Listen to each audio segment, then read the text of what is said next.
നമസ്കാരം. News and വ്യൂസിലേക്ക് സ്വാഗതം. രാജ്യത്തിൻ്റെ പരമോന്നത ജനപ്രതിനിധി സഭകൾക്ക് ഇന്ന് ദേശീയ പരീക്ഷകളിലെ ക്രമക്കേടുകൾ ചർച്ച ചെയ്യാൻ ആയില്ല. പ്രശ്നം മുൻനിർത്തി പ്രതിപക്ഷം കൊണ്ടുവന്ന അടിയന്തര പ്രമേയങ്ങൾ രാജ്യസഭയും ലോക്സഭയും ചർച്ചയ്ക്കെടുത്തില്ല. തുടർന്ന് പ്രതിഷേധത്തിൽ മുങ്ങി ലോക്സഭ ഇന്നേക്ക് പിരിഞ്ഞു.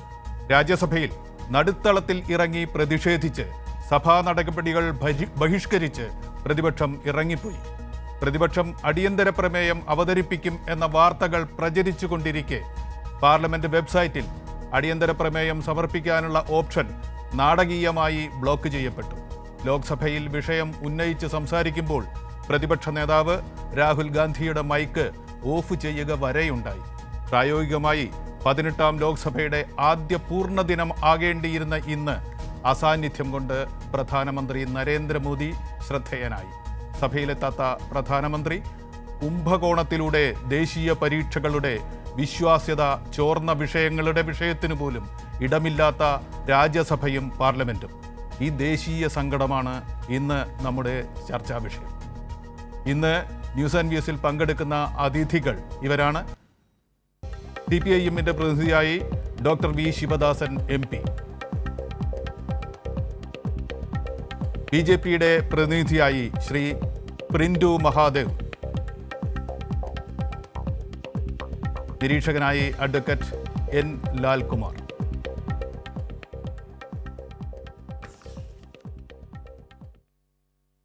ഞാൻ ആദ്യം തന്നെ BJP-യുടെ പ്രതിനിധിയിലേക്ക് പോവുകയാണ്.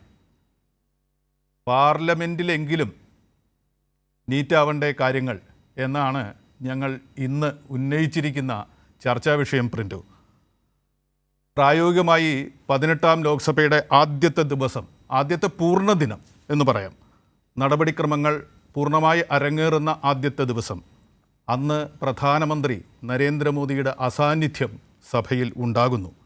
ഒപ്പം തന്നെ ഇപ്പോൾ പറഞ്ഞ വിഷയത്തെക്കുറിച്ച്, ദേശീയ പരീക്ഷകളുടെ വിശ്വാസ്യത തകർച്ചയെക്കുറിച്ച് ഒരു ചർച്ച ഇരുസഭകളിലും അനുവദിക്കപ്പെടുന്നില്ല. ഒപ്പം തന്നെ അതിനുള്ള അടിയന്തര പ്രമേയം കൊടുക്കാനുള്ള പാർലമെൻറ്റ് വെബ്സൈറ്റിലെ ഓപ്ഷൻ ഇന്ന് രാവിലെ നാടകീയമായിട്ട് അത് റദ്ദാക്കപ്പെടുന്നു. തീർന്നില്ല, പ്രതിപക്ഷ നേതാവ് സംസാരിക്കുമ്പോൾ ആദ്യത്തെ പ്രതിപക്ഷ നേതാവായി തിരഞ്ഞെടുക്കപ്പെട്ടതിന് ശേഷമുള്ള അദ്ദേഹത്തിൻ്റെ ആദ്യത്തെ പ്രസംഗം, അദ്ദേഹത്തിൻ്റെ ആദ്യത്തെ വാക്കുകൾ സഭയ്ക്ക് മുമ്പിൽ, ലോക്സഭയ്ക്ക് മുമ്പിൽ നിവേദിക്കുമ്പോൾ അദ്ദേഹത്തിൻ്റെ മൈക്ക് ഓഫായി പോകുന്നു. മൂന്നാം മോദി സർക്കാരിൻ്റെ സമുദ്ഘാടനം ഇങ്ങനെയാണോ വേണ്ടത്? ഇത് എന്ത് മാതൃകയാണ്, എന്ത് സന്ദേശമാണ് ഈ മഹാരാഷ്ട്രത്തിന് മുമ്പിൽ വയ്ക്കുന്നത്? പ്രിന്റു.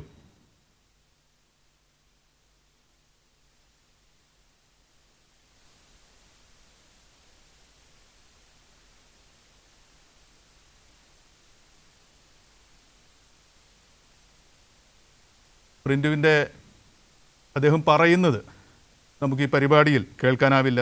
ഞാൻ ശിവദാസനിലേക്ക് പോവുകയാണ്. ശിവദാസൻ, താങ്കൾ രാജ്യസഭാംഗമാണ്, രാജ്യസഭയിൽ പങ്കെടുത്ത ഒരാളാണ്. രാജ്യസഭയിൽ ഇന്ന് എന്തുണ്ടായി? ഒപ്പം തന്നെ ലോക്സഭയിലും ഇന്ന് എന്താണ് ഈ വിഷയത്തിൽ ഉണ്ടായത്? രണ്ട് സ്ഥലത്തു നിന്നും കേന്ദ്ര സർക്കാർ നമുക്ക് തരുന്ന സന്ദേശം എന്താണ്? പ്രതിപക്ഷം ജനങ്ങളോട് പറയാൻ ആഗ്രഹിച്ച കാര്യങ്ങൾ എന്താണ്? ഡോക്ടർ ശിവദാസൻ. ഇവിടെ പാർലമെൻറ്റിനകത്ത് ലക്ഷക്കണക്കായ വിദ്യാർത്ഥികളുടെ ജീവിതത്തെ ആകെ തന്നെ ബാധിക്കുന്ന ഏറ്റവും ഗുരുതരമായിട്ടുള്ളൊരു വിഷയം ഉന്നയിക്കുന്നതിന് വേണ്ടി പ്രതിപക്ഷം ഒന്നടങ്കം ശ്രമിക്കുകയുണ്ടായി. പക്ഷേ പാർലമെൻറ്റിൽ ഇതിൻ്റെ മുകളിലൊരു ചർച്ച നടത്തുന്നതിന് വേണ്ടി നീറ്റ്, നെറ്റ്, എക്സാം, NTA നടത്തിക്കൊണ്ടിരിക്കുന്ന ഇതര പരീക്ഷകൾ, അതിലെ കൃത്യവിലോപം, ഇതൊക്കെ ചർച്ചയായി വരണമെന്ന് ഞങ്ങൾ ആഗ്രഹിച്ച് അത് ചർച്ചയായി ഉയർത്തിക്കൊണ്ടുവരുന്നതിന് വേണ്ടി അടിയന്തര പ്രമേയത്തിന് നോട്ടീസ് കൊടുത്തു. പക്ഷെ അത് പരിഗണിച്ചില്ല എന്നുള്ളത് മാത്രമല്ല, അപഹസിക്കുന്ന നിലയിലുള്ള സംസാരമാണ് ചെയറിൽ നിന്ന് ഉണ്ടായിട്ടുള്ളത് എന്നുള്ളതാണ് ഞങ്ങളുടെ അനുഭവം. സർക്കാർ ഈ വിഷയത്തിൽ ചർച്ചയ്ക്ക് അനുവദിച്ചില്ല. അവർ പറഞ്ഞത് നന്ദിപ്രമേയ ചർച്ചയിൽ ഇതുകൂടി ഉൾപ്പെടുത്തി പറയാമല്ലോ എന്നാണ്. നന്ദിപ്രമേയ ചർച്ചയിൽ എന്തൊക്കെ പറയണമെന്നുള്ളത് ഭരണപക്ഷത്തിൻ്റെ ഉപദേശം കിട്ടിയിട്ടല്ലല്ലോ ഞങ്ങൾ ചെയ്യുന്നത്. ഇവിടെ ഈ ഗവൺമെൻറ് അധികാരത്തിൽ വന്നപ്പോൾ ഏറ്റവും പ്രധാനമായി ഒന്നാമതായി നരേന്ദ്രമോദിയുടെ മൂന്നാമത്തെ ടൈമിൽ ഒന്നാമതായ ഒരു വിഷയം മുന്നോട്ട് വെക്കുന്നു ചർച്ചയ്ക്ക് വേണ്ടി. അത് അനുവദിക്കുന്നില്ല. ഇന്ത്യയിൽ ഇതിനു മുമ്പും NTA പരീക്ഷകൾ ചോദ്യപേപ്പറുകൾ ചോർന്ന വേളയിൽ നീറ്റ് നെറ്റ് എക്സാമിനെ അത് ബാധിച്ച സമയത്ത് ഒക്കെ പാർലമെൻറ്റിൽ ഈ വിഷയം ഉയർത്തുന്നതിന് വേണ്ടി ശ്രമിച്ചതാണ്. പക്ഷേ വിഷയം ഉന്നയിക്കാൻ അനുവദിച്ചില്ല. ഇവിടെ ഇപ്പോഴെന്താ ഉണ്ടായത്? നിലവിൽ ഈ തവണയും മന്ത്രിയായി തിരഞ്ഞെടുക്കപ്പെട്ടിട്ടുള്ളത് നേരത്തെ ആക്ഷേപങ്ങളെല്ലാം നേരിട്ടുകൊണ്ടിരിക്കുന്ന, ഇപ്പോൾ ലക്ഷക്കണക്കായ വിദ്യാർത്ഥികളുടെ ഭാവിയെ പന്താടുന്ന നിലയിലുള്ള ഒരു അവസ്ഥാവിശേഷം ഉണ്ടാക്കിയതിന് നേതൃത്വം കൊടുത്തിട്ടുള്ള ആൾ തന്നെ വീണ്ടും മന്ത്രിയായി തുടരുകയും ചെയ്യുകയാണ്. മന്ത്രി രാജിവെക്കണം എന്നുള്ളത് രാജ്യത്തെ വിവിധ പ്രധാന വ്യക്തികൾ നേരത്തെ തന്നെ ആവശ്യപ്പെട്ടു, രാഷ്ട്രീയ പാർട്ടികൾ ആവശ്യപ്പെട്ടു. പക്ഷെ ഇതൊന്നും സർക്കാർ പോസിറ്റീവായി എടുക്കുന്നില്ല. ഈ ചോർച്ചയ്ക്ക് പിന്നിൽ ആരാണ് എന്നുള്ളതിനെക്കുറിച്ച് അവർ കൃത്യമായി അന്വേഷിക്കുന്നില്ല. ആരെയൊക്കെ രക്ഷപ്പെടുത്തുന്നതിന് വേണ്ടിയുള്ള ശ്രമങ്ങളാണ് നടക്കുന്നത്. BJP ഭരിക്കുന്ന സംസ്ഥാനങ്ങളിൽ BJP RSS ബന്ധമുള്ള സ്ഥാപനങ്ങളിൽ നിന്നാണ് ഈ ചോർച്ചകൾ ഉണ്ടായിട്ടുള്ളതെന്നും അവരിൽ പലരുമാണ് ഈ ഇടനിലക്കാരായി പ്രവർത്തിച്ചിട്ടുള്ളതെന്നും ഒക്കെയുള്ള ആക്ഷേപങ്ങൾ മാധ്യമങ്ങളിൽ ഉൾപ്പെടെ വന്നുകൊണ്ടിരിക്കുകയാണല്ലോ. അപ്പോൾ BJPക്ക് RSSന് ഇതിൻ്റെ ബാധ്യതയുണ്ട്. ഇത് നിഷേധിക്കാൻ, ഇതിൻ്റെ അകത്ത് സത്യം കണ്ടെത്തുന്നതിന് വേണ്ടി ഇടപെടാൻ അവർക്ക് ബാധ്യതയുണ്ട്. നേരത്തെ ഇത്തരത്തിലുള്ള ആക്ഷേപങ്ങൾ ഉയർന്നപ്പോൾ അവർ നിശബ്ദരായിരുന്നു. ഈ പരീക്ഷാ സംവിധാനത്തെ തന്നെ ചോദ്യം ചെയ്യേണ്ടുന്ന ഘട്ടമാണ്. NTA വരുമ്പോൾ തന്നെ, ഇത്തരത്തിലൊരു സിസ്റ്റം കൊണ്ടുവരുമ്പോൾ തന്നെ പാർലമെൻറ്റിനകത്തും പുറത്തും പ്രധാനപ്പെട്ട വ്യക്തികൾ പലരും പറഞ്ഞു ഇത് അപകടകരമാണ്. രാജ്യത്തെ ഫെഡറൽ സിസ്റ്റത്തെ, വിദ്യാഭ്യാസ മേഖലയിൽ സർവകലാശാലകളുടെ, സംസ്ഥാന സർക്കാരുകളുടെ അവകാശത്തെ ഇല്ലാതാക്കിക്കൊണ്ട് ഒരു പൊതു പരീക്ഷാ സംവിധാനം പ്രാഥമിക തലം മുതൽ ഉന്നത വിദ്യാഭ്യാസ തലം വരെ രൂപപ്പെടുത്തുക എന്നുള്ളത് അശാസ്ത്രീയമാണ്, അത് യുക്തിക്ക് നിരക്കുന്നതല്ല എന്ന് ആവർത്തിച്ച് ആവശ്യപ്പെട്ടെങ്കിലും കോടിക്കണക്കിന് രൂപയുടെ കൊള്ളയുടെ സാധ്യത കണ്ടുകൊണ്ടാണ് ഇത്തരത്തിലൊരു പരീക്ഷാ സംവിധാനം ആവിഷ്കരിക്കപ്പെട്ടിട്ടുള്ളത്. കോച്ചിങ് സെൻ്ററുകാരുടെ പണം വാങ്ങി അത്തരത്തിലുള്ള കോച്ചിങ് സെൻ്ററുകാരുടെ നടത്തിപ്പുകാരും ഇടനിലക്കാരുമായി മാറിയിട്ടുള്ള ഒരു കൂട്ടം ആളുകളെ മാത്രം സന്തോഷിപ്പിക്കുന്നതിന് വേണ്ടിയാണ് നാഷണൽ ടെസ്റ്റിംഗ് ഏജൻസി രൂപപ്പെടുത്തിയിട്ടുള്ളത്. രാജ്യത്തെ വൈജ്ഞാനിക വൈവിധ്യത്തെ സംരക്ഷിക്കാനോ അതിനെ പ്രോത്സാഹിപ്പിക്കാനോ അല്ല എന്നുള്ള ഒന്നാമത്തെ കാര്യം. 2, NTA പരീക്ഷകളുടെ നിലവാരമാണ്, അതിലെ ചോദ്യങ്ങളാണ്. അതും വളരെ പ്രസക്തമായിട്ടുള്ള ഒരു വിഷയമായി നിൽക്കുകയാണ്. എന്താണ് ചോദിക്കുന്നത്? എപ്പോഴാണ് രാമക്ഷേത്രത്തിൽ പ്രധാനമന്ത്രി അവിടെ ഉദ്ഘാടന കർമ്മം ശിലാസ്ഥാപനം നിർവഹിച്ചിട്ടുള്ളത്? എപ്പോഴാണ് നമ്മുടെ രാമായണത്തിൽ യുദ്ധമുഖത്ത് ഇങ്ങനെയുള്ള ചില കാര്യങ്ങളുണ്ടായി? ഞാൻ വിശദാംശത്തിലേക്ക് പോവില്ല. എന്തെല്ലാം ചോദ്യങ്ങൾ നമുക്ക് വരാം. അശാസ്ത്രീയമായ അയുക്തികമായിട്ടുള്ള ഈ അടിയന്തര പ്രമേയം അവതരിപ്പിക്കാനുള്ള ആവശ്യം നിരസിക്കുക മാത്രമല്ല പ്രതിപക്ഷം അപമാനിക്കപ്പെടുക കൂടി ഉണ്ടായി എന്ന് പറഞ്ഞു. എത്തരത്തിലുള്ള അപമാനമാണ് കേന്ദ്ര ഭരണകക്ഷിയിൽ നിന്ന് പ്രതിപക്ഷം നേരിടേണ്ടി വന്നത്? നമുക്ക് ഈ ഘട്ടത്തിൽ അത് ചർച്ച ചെയ്യാം. നീറ്റ് പരീക്ഷയുടെ വിശദാംശങ്ങളിലേക്ക് അടുത്ത ഘട്ടത്തിൽ വരാം. ശിവദാസൻ, ഇവിടെ പ്രതിപക്ഷ നേതൃനിരയിലെ പ്രധാനപ്പെട്ട പല ആളുകളും സംസാരിക്കുന്നതിന് വേണ്ടി ശ്രമിച്ചു. സമയം അനുവദിച്ചില്ല എന്ന് മാത്രമല്ല, മൈക്ക് ഓഫ് ചെയ്ത് കളയുക. ഞങ്ങൾ നോട്ടീസ് കൊടുത്തു.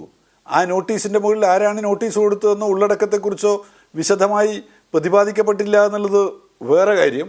അതിനൊപ്പം തന്നെ സാധാരണഗതിയിലൊരു മര്യാദയാണ് ആ പ്രസ്തുത വിഷയത്തെക്കുറിച്ച് പ്രതിപക്ഷ നേതാവ് ഉൾപ്പെടെയുള്ളവർ സംസാരിക്കാൻ നോക്കുമ്പോൾ അതിനെക്കുറിച്ച് സൂചിപ്പിക്കാൻ, വിഷയത്തിൻ്റെ ഉള്ളടക്കത്തെ ഒന്ന് അവതരിപ്പിക്കുന്നതിന് വേണ്ടിയുള്ള അവസരം കൊടുക്കുക എന്നുള്ളത്. അതിന് പകരം നമ്മൾ കേട്ടത് എന്താണ്?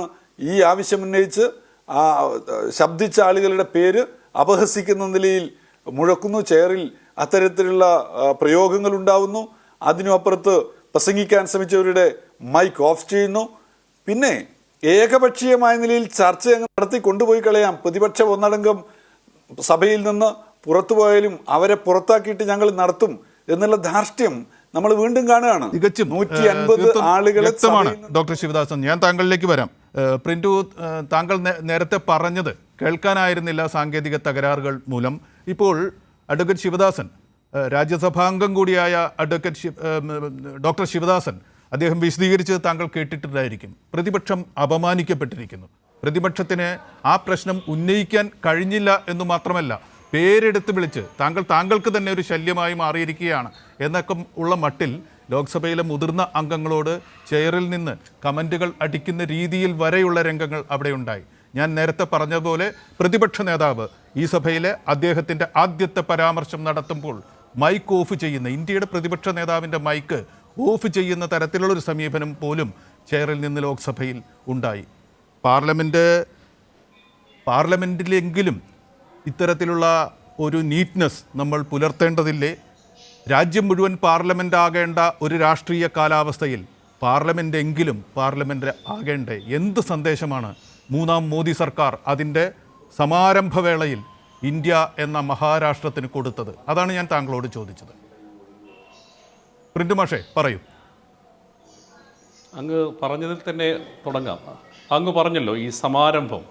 നമുക്കറിയാം നമ്മുടെ 18ാം ലോക്സഭയുടെ പാർലമെൻറ്റ് അതുമായി ബന്ധപ്പെട്ടിട്ടുള്ള സ്വാഭാവികമായിട്ടുള്ള ചില നടപടിക്രമങ്ങളുമായിട്ടാണ് പാർലമെൻറ്റ് പോകുന്നത്. അതൊക്കെ നമ്മൾ കൃത്യമായിട്ട് കാണുന്നതാണ്. അംഗങ്ങളുടെ പ്രതിജ്ഞയായിക്കോട്ടെ, സ്പീക്കർ തിരഞ്ഞെടുപ്പായിക്കോട്ടെ, രാഷ്ട്രപതിയുടെ നയപ്രഖ്യാപനമായിക്കോട്ടെ. രാഷ്ട്രപതിയുടെ നയപ്രഖ്യാപനത്തിന് പുറത്ത് 2 സഭകളിലും ഉള്ള ചർച്ച, നന്ദിപ്രമേയ ചർച്ചയാണ് നടക്കേണ്ടത്.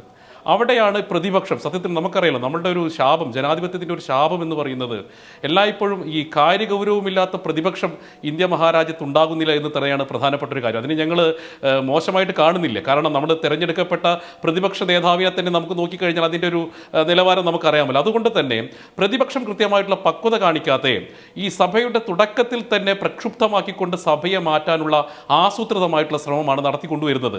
അപ്പോൾ സ്വാഭാവികമായിട്ടൊന്ന് പറഞ്ഞല്ലോ, നിങ്ങൾക്ക് പറയാനുള്ള കാര്യങ്ങളൊക്കെ നയപ്രഖ്യാപന ചർച്ചയിൽ കൃത്യമായിട്ട് അവതരിപ്പിക്കാം. അതിനപ്പുറത്തേക്ക് അടിയന്തര പ്രമേയമല്ലല്ലോ ആദ്യമായിട്ട് അവതരിപ്പിക്കേണ്ടത്. ഈ പാർലമെന്റ് ആദരണീയനായിട്ടുള്ള നമ്മുടെ MP ശിവദാസനും കൃത്യമായിട്ട് ഈ പാർലമെന്റിലെ നടപടിക്രമങ്ങൾ കൃത്യമായിട്ട് അറിയാലോ. ഒരു പുതിയ സർക്കാർ വന്നു, 18ാം ലോക്സഭയിൽ പുതിയ സർക്കാർ വന്നു. ആ സർക്കാരുമായി ബന്ധപ്പെട്ടിട്ടുള്ള രാഷ്ട്രപതിയുടെ നയപ്രഖ്യാപനം നടക്കുന്നു. നയപ്രഖ്യാപനവുമായി ബന്ധപ്പെട്ടിട്ടുള്ള അംഗങ്ങളുടെ നന്ദി പ്രമേയ ചർച്ചയിലുള്ള ചർച്ചകൾക്കുള്ള അവസരമാണ്. ആ സമയത്ത് കൃത്യമായിട്ട് ഒരു പ്രക്ഷുബ്ധാവസ്ഥയിലേക്ക് കൊണ്ടുപോയിക്കൊണ്ട് തുടക്കത്തിലെ ഞങ്ങൾ പാർലമെന്റിനെ സ്തംഭിച്ചുകൊണ്ട് ഭരിക്കാൻ അനുവദിക്കില്ല എന്നുള്ള ഇവരുടെ ധാർഷ്ട്യം, ആ ധാർഷ്ട്യമാണ് സത്യത്തിൽ ഇന്ന് ചോദ്യം ചെയ്യപ്പെട്ടുള്ളത്. അത് സ്വാഭാവികമായ പാർലമെന്റിന്റെ നടപടിക്രമങ്ങളുടെ ഭാഗമായിക്കൊണ്ട് റൂൾ പ്രകാരമുള്ള കാര്യങ്ങൾ തന്നെയാണ് നടത്തുന്നത്. റൂളിന് വിരുദ്ധമായിട്ട് ഇവിടെ പ്രതിപക്ഷം പ്രവർത്തിക്കുന്ന സമയത്ത് സ്വാഭാവികമായിട്ട് അതിൽ കൃത്യമായിട്ട് സഭാനാഥൻ ഇടപെടേണ്ടതുണ്ട്. അതിന് കാര്യക്രമങ്ങളുണ്ട്. നമ്മൾ മനസ്സിലാക്കേണ്ട പ്രധാനപ്പെട്ട ഒരു കാര്യം, ഈ പ്രതിപക്ഷത്തിന് തുടക്കത്തിൽ തന്നെ വലിയ തിരിച്ചടി കിട്ടി. നമുക്കറിയാലോ ഈ ലോക്സഭയിലെ സ്പീക്കർ തെരഞ്ഞെടുപ്പുമായി ബന്ധപ്പെട്ട്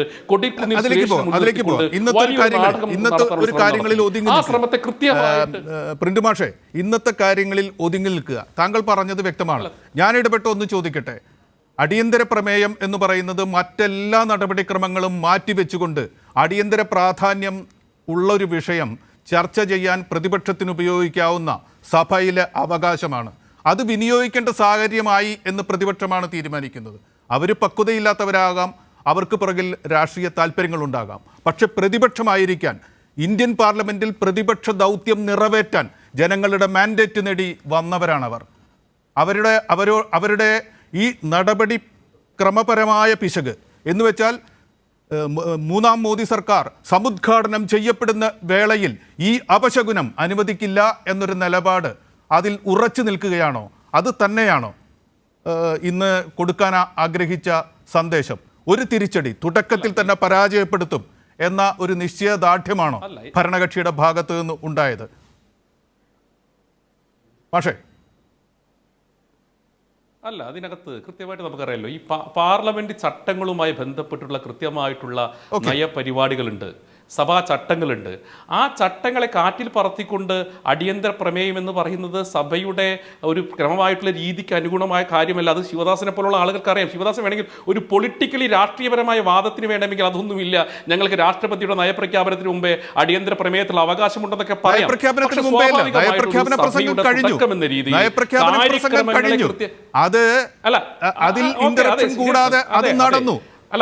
ഒരു ദിവസം ഇന്ത്യ അത് കേട്ടു.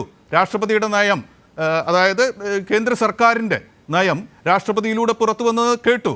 അത് കഴിഞ്ഞ് അതിന്റെ ചർച്ച മാറ്റിവെച്ച് ഇത് ചർച്ച ചെയ്യുക എന്നാണ് പറഞ്ഞത്. അതുകൊണ്ട് ബഹളം ഉണ്ടാകുമോ? ഇത് ചർച്ച ചെയ്താൽ ബഹളം ഉണ്ടാകുമോ? അങ്ങനെ കരുതുന്നുണ്ടോ ഭരണകക്ഷി? അല്ല, സ്വാഭാവികമായിട്ട് നമുക്കറിയാമല്ലോ. ഞാൻ പറയാം, ഒരു രാജ്യത്തിൻ്റെ ലോകം മുഴുവൻ ഉറ്റുനോക്കുന്ന ഒരു രാജ്യം, 140 കോടി ജനങ്ങളുടെ പ്രതിനിധികളായി തിരഞ്ഞെടുക്കപ്പെട്ട സഭാംഗങ്ങൾ, അവിടെ ആദ്യ ദിനം തന്നെ ഈ പ്രക്ഷുബ്ധമാക്കിക്കൊണ്ട് രാജ്യത്തിൽ നൽകുന്ന സന്ദേശം എന്തായിരിക്കും? ഞാൻ പറയട്ടെ, പ്രതിപക്ഷത്തിന് സ്വാഭാവികമായിട്ട് പ്രശ്നങ്ങളിൽ ഇടപെടാനും ചർച്ച ചെയ്യാനുമുള്ള അവകാശമുണ്ട്, അധികാരവുമുണ്ട്. ജനാധിപത്യത്തിന്റെ സൗന്ദര്യം എന്ന് പറയുന്നതാണല്ലോ. പക്ഷേ അതിന് തെരഞ്ഞെടുക്കേണ്ട സമയവും സന്ദർഭവും അതിനനുസൃതം ആസൂത്രമായിട്ട് ഈ തുടക്കത്തിൽ തന്നെ ഒരു പൊളിറ്റിക്കലി രാഷ്ട്രീയ പ്രക്ഷുബ്ധതയിലേക്ക് ഞങ്ങൾ രാജ്യത്തിനെ കൊണ്ടുപോകുന്നു. താങ്കളുടെ നിലപാട് ഈ ഘട്ടത്തിൽ വളരെ വ്യക്തമായി. ഞാൻ അഡ്വക്കേറ്റ് ലാൽകുമാറിലേക്ക് വരികയാണ്. ഇതാ പ്രതിപക്ഷത്ത് നിന്നുള്ള വാദമുഖം നമുക്ക് മുന്നിലുണ്ട്, ഭരണപക്ഷത്തിന് പറയാനുള്ളത് നമുക്ക് മുന്നിൽ ഉണ്ട്. താങ്കൾക്ക് എന്താണ് ഇപ്പോൾ പറയാനുള്ളത്? ഈ യുവാക്കളുടെ പ്രശ്നം ആണിത്, വിദ്യാർത്ഥികളുടെ പ്രശ്നമാണ്. അവർക്ക് മുന്നിൽ നമ്മൾ ഭരണ പ്രതിപക്ഷ വ്യത്യാസമില്ലാതെ ചേർന്ന് നിൽക്കുന്നു, അവരോടൊപ്പം ചേർന്ന് നിൽക്കുന്നു എന്ന ഒരു സന്ദേശം കൊടുക്കേണ്ടതുണ്ട് എന്നാണ് തടയപ്പെട്ട തൻ്റെ പ്രസംഗത്തിന് മുൻപ് മൈക്ക് ഓഫ് ചെയ്യുന്നതിന് മുമ്പ് പ്രതിപക്ഷ നേതാവ് രാഹുൽ ഗാന്ധി പറഞ്ഞത്. തലേദിവസം നയപ്രഖ്യാപനത്തിൽ രാഷ്ട്രപതി പറഞ്ഞത് ഈ പ്രശ്നത്തിൽ നീതിയുക്തമായ അന്വേഷണം നടക്കും, ഇത് രാഷ്ട്രീയവൽക്കരിക്കരുത് എന്നാണ്. ആ രണ്ട് നിലപാടുകൾക്കനുസരിച്ച് ഒരു കാര്യം ഇന്ന് ഉണ്ടായോ പാർലമെൻറ്റിൽ? ഇന്ത്യൻ പാർലമെൻറ്റിലെ ഇരുസഭകളിൽ നിന്നും നമുക്ക് ജനങ്ങൾക്ക് കിട്ടുന്ന ഒരു സന്ദേശം എന്താണ്? നിരീക്ഷക പക്ഷത്ത് നിന്നുള്ള ഒരു വിലയിരുത്തൽ. ലാൽകുമാർ.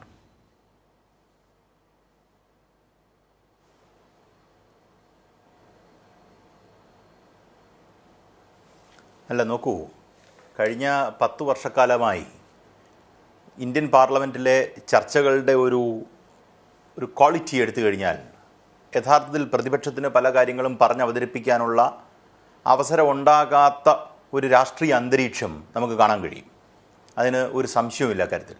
കാര്യം പ്രതിപക്ഷത്ത് ഒരാൾ എഴുന്നേറ്റ് കഴിഞ്ഞാൽ അപ്പുറത്തു നിന്ന് ഒച്ച വെക്കുന്നതാണ് മെയിൻ പതിവായി നമ്മുടെ പാർലമെൻ്ററി പ്രൊസീഡിങ്സിൽ കാണുക. ഇപ്പോൾ പ്രിൻറ്റു പറഞ്ഞൊരു വാദം നമുക്കെടുക്കാം. പ്രിൻറ്റു പറഞ്ഞ വാദം എന്താ? അദ്ദേഹം പറഞ്ഞത് പാർലമെൻറ്റ് തുറങ്ങുന്ന ദിവസം തന്നെ ഈ ലോകത്തിന് നമ്മൾ കൊടുക്കുന്ന മെസ്സേജ് എന്താണ്, ഇന്ത്യൻ ജനാധിപത്യം കൊടുക്കുന്ന മെസ്സേജ് എന്താണ്. ഞാൻ ആ മെസ്സേജ് എന്ന് പറയുന്ന വാക്കിനെ ഞാൻ പിടിക്കുകയാണ്. ഞാൻ ചോദിക്കുന്നത്, ഒരു രാജ്യത്തിൻ്റെ ഡെമോഗ്രാഫിക് ഡിവിഡൻഡ് എന്ന് പറയുന്നതാണ് അതിൻ്റെ ഏറ്റവും വലിയ സ്ട്രെങ്ത്. അതിനകത്ത് ഏറ്റവും വലിയ ഡെമോഗ്രാഫിക് ഡിവിഡൻഡ് എന്ന് പറഞ്ഞാൽ യൂത്താണ്. നമ്മുടെ രാജ്യത്തിൻ്റെ ഏറ്റവും വലിയ ശക്തി എന്ന് പറഞ്ഞാൽ നമ്മുടെ യൂത്താണ്. അപ്പോൾ ഇവർ അടുത്ത ഘട്ടത്തിലേക്ക്, നമ്മൾ ഈ പറഞ്ഞ ക്വാളിഫൈഡ് ആയിട്ട് മാറുന്ന ആൾക്കാർ, അല്ലെങ്കിൽ അടുത്ത ലെവലിലേക്ക് വരുന്ന ഒരു ഗ്രൂപ്പ് ഓഫ് ആൾക്കാരെ നമ്മൾ വാർത്തെടുക്കുകയാണ് ചെയ്യുന്നത് നീറ്റ് എക്സാം വഴി ആണല്ലോ. ആ ഡെമോഗ്രാഫിക് ഡിവിഡൻഡ് നല്ല രീതിയിൽ ക്രിയേറ്റ് ചെയ്യപ്പെടാൻ ശ്രമിക്കുന്ന ഒരു രാജ്യത്ത് മോശമായി പരീക്ഷ നടത്തുന്നത് വഴി നിങ്ങൾ എന്ത് മെസ്സേജാണ് കൊടുക്കുന്നത്? ഇങ്ങനെ ഏറ്റവും വലിയ അതിക്രമങ്ങൾ നടന്നിട്ട്, അല്ലെങ്കിൽ ഏറ്റവും മോശമായ പ്രവർത്തനം നടന്നിട്ട് ആ വിഷയം ചർച്ച ചെയ്യണ്ട എന്ന് പാർലമെൻറ്റ് തീരുമാനിക്കുന്നത് വഴി ഭരണപക്ഷം എന്ത് മെസ്സേജാണ് ലോകത്തിന് കൊടുക്കുന്നത്? അത് ന്യായമായ ചോദ്യമല്ലേ? നോക്കൂ, നമ്മുടെ നാട്ടിൽ ഇപ്പം കേന്ദ്ര സർക്കാർ പറയുന്നത് ഈ പറയുന്നതുമായി ബന്ധപ്പെട്ട ഒരു അഴിമതി നടന്നിട്ടില്ല, അല്ലെങ്കിൽ ഒരു നോ മിസ്അപ്രോപ്രിയേഷൻ ഹാസ് ഹാപ്പൻഡ് എന്നുള്ളതാണ് അവരുടെ വാദം. പക്ഷേ ബീഹാർ സർക്കാർ അങ്ങനല്ലല്ലോ പറയുന്നത്. ബീഹാർ ഭരിക്കുന്നത് എന്തായാലും ഈ പറയുന്ന കോൺഗ്രസോ അല്ലെങ്കിൽ ഇടതുപക്ഷ പ്രസ്ഥാനം നിൽക്കുന്നോ മമതാ ബാനർജിയോ ഈ വഴക്കുണ്ടാക്കുന്നവരാരുമല്ല. ബീഹാർ ഭരിക്കുന്നത് BJPയുടെ അലൈയാണ്. ആരാണ് അവിടെ പോലീസ് കേസ് എടുത്തിരിക്കുന്നത്? ഈ നീറ്റ് പരീക്ഷയുമായി ബന്ധപ്പെട്ട് അറസ്റ്റ് രേഖപ്പെടുത്തിയിരിക്കുന്നത് എങ്ങനെയാണ്? ചോദ്യപേപ്പർ ചോർന്നതുമായി ബന്ധപ്പെട്ട് അറസ്റ്റ് ചെയ്തിരിക്കുന്നതും അത് പുറത്തു കൊണ്ടുവന്നിരിക്കുന്നതും അതിൻ്റെ ചർച്ച നടക്കുന്നതും ആരാണ്? അത് BJPയുടെ പോലീസാണ്, നമ്മുടെ പോലീസല്ല. അതിനെതിരെയാണ് കേന്ദ്ര സർക്കാർ നിൽക്കുന്നത്. അപ്പൊ ചുരുക്കത്തിൽ പറഞ്ഞാൽ ഒരു പോലീസ് അറസ്റ്റ് ചെയ്ത് അത്തരത്തിൽ ഈ ഉന്നയിക്കപ്പെടുന്ന പ്രശ്നത്തിന്റെ, പ്രതിപക്ഷം ഉന്നയിക്കുന്ന പ്രശ്നത്തിന്റെ മെറിറ്റിലേക്ക് കടക്കുകയല്ല ഭരണപക്ഷം ചെയ്യുന്നത്. അദ്ദേഹം പറഞ്ഞത് നമ്മൾ കേട്ടല്ലോ, അത് തന്നെയാണ് ഭരണപക്ഷത്തിൻ്റെ വാദം. പാർലമെൻറ്റിൻ്റെ ഈ സമ്മേളനം തുടങ്ങുന്ന വേളയിൽ 18ാം ലോക്സഭയുടെ ആദ്യ സമ്മേളനത്തിൻ്റെ യഥാർത്ഥ നടപടിക്രമങ്ങളിലേക്ക് കടക്കുന്ന ദിവസം അതൊരു അപശകുനമാണ് എന്ന് അദ്ദേഹം ആ വാക്കുപയോഗിച്ചില്ല, എങ്കിലും അതവർ കരുതുന്നു. ആ സമയത്ത് ചെയ്യരുത് എന്നാണ്. അതിന് വാദിക്കാൻ വേണ്ടി നടപടിക്രമങ്ങളെയാണ് കൂട്ടുപിടിക്കുന്നത്. രാഷ്ട്രപതിയുടെ പ്രസംഗം കഴിഞ്ഞാൽ അതിനുള്ള ചർച്ചയെ നടന്നുകൂടൂ. അതിനിടയിൽ ഒരു കാര്യം അടിയന്തര പ്രമേയമായി പോലും കൊണ്ടുവരാനാകില്ല എന്ന സാങ്കേതിക നിലപാടാണ് അവർ പറയുന്നത്. സാങ്കേതികതയിൽ ഊന്നിയാണ് മറ്റുള്ള കാര്യങ്ങൾ നടപ്പാക്കുന്നത്. ലാൽകുമാർ.